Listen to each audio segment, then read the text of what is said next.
कर लेंगे अगली बड़ी खबर का, जहां यमुनानगर में बाढ़ बचाव के कार्य अधूरे पड़े हैं। दरअसल कार्यों को पूरा करने में सिंचाई विभाग नाकाम है। 30 जून थी काम करने की समय अवधि। कार्यों को पूरा करने के लिए डेडलाइन अब बढ़ा दी गई है। अभी तक 40% काम भी पूरा नहीं हो पाया है। 5 टेंडर इस दौरान रद्द कर दिए गए हैं।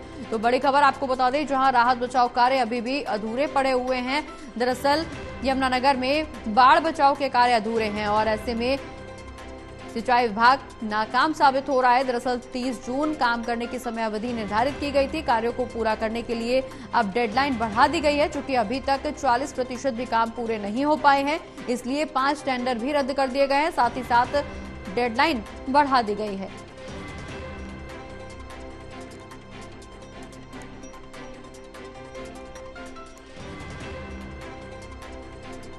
तो 30 जून में काम करने की समय अवधि तय की गई थी, लेकिन समय अवधि के अंदर अभी तक काम निर्धारित नहीं हो पाए हैं, काम पूरे नहीं हो पाए हैं। 40% भी काम अभी तक पूरा नहीं हो पाया है, इसलिए 5 टेंडर रद्द कर दिए गए। साथ ही साथ काम पूरा करने के लिए डेडलाइन को भी अब आगे बढ़ा दिया गया है। राहुल सहजवानी हमारे सहयोगी हमारे साथ फोन लाइन पर जुड़ गए। राहुल, यमुनानगर में बाढ़ को लेकर के जो बचाव कार्य करने थे, जो निर्धारित काम थे, वो अभी तक पूरे नहीं हो पाए हैं। हालांकि 30 जून तक थी समय अवधि, लेकिन इस समय अवधि के अंदर काम पूरे नहीं हुए हैं। डेडलाइन तो बढ़ाई गई है, लेकिन साथ ही साथ सवाल भी खड़े हो रहे हैं सिंचाई विभाग पर कि अभी तक 40% काम भी पूरा नहीं हो पाया है। बिल्कुल, देखिए, जो बाढ़ बचाव कार्य था वो 30 जून तक पूरा होना था, लेकिन अब जो डेडलाइन है उसको 7 तारीख तक आगे बढ़ा दिया गया है। यानी कि एक सबसे बड़ी जो है धीमी गति की चाल से जो है ये बाढ़ बचाव कार्य जो है वो यहाँ पर किए जा रहे हैं, जिसको लेकर जो है जो विभाग है उन्होंने अब इसका जो है डेडलाइन 7 तारीख का यहाँ पे कर दिया है। अगर पिछले हफ्ते की बात करें तो इस स्लो प्रोसेस को लेकर जो है हरियाणा के कृषि मंत्री जो है कंवरपाल गुर्जर, वो भी इन इलाकों पर गए थे और जो है बाढ़ बचाव कार्य जो थे उनको यहाँ पर निरीक्षण उन्होंने किया था और अधिकारियों को सख्त निर्देश दिए थे कि 30 जून तक जो है इनको इस समय को जो है पूरा किया जाए।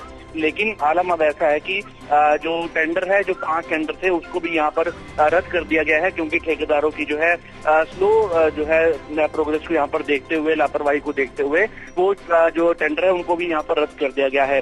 अभी तक जो कार्य है वो सिर्फ 40% ही पूरा किया गया है, क्योंकि जिस समय मानसून सीजन आता है, फ्लड जब हथनीकुंड बैराज पर पानी की क्षमता भी हो जाती है, उसके बाद फ्लड घोषित यहाँ पर किया जाता है, तो कई अधिकतर जो एरिया हैं जो यमुना नदी के साथ लगते हैं उसको खतरा हो जाता है। तो उन सब चीजों को जो है समयबद्ध तरीके से उस पर काम लगाने के लिए, लोगों को राहत देने के लिए, क्योंकि कई एकड़ जमीन जो है यमुना नदी में बह जाती है और भी जो साथ लगती जो नदियां हैं, बरसाती नदियां हैं, सोम है, पथराला है, बोली नदी है, इन सब पर भी जो है काम होना है। लेकिन अब जो समय है अब उसको बढ़ाकर 7 तारीख तक कर दिया है। कहीं ना कहीं इसमें अब अधिकारी जो है वो साफ तौर पर यहाँ पर ठेकेदारों के ऊपर जो है यहाँ पर इल्जाम लगाते हुए नजर आ रहे हैं कि उन्हीं की तरफ से जो है ये स्लो काम यहाँ पर किया गया है।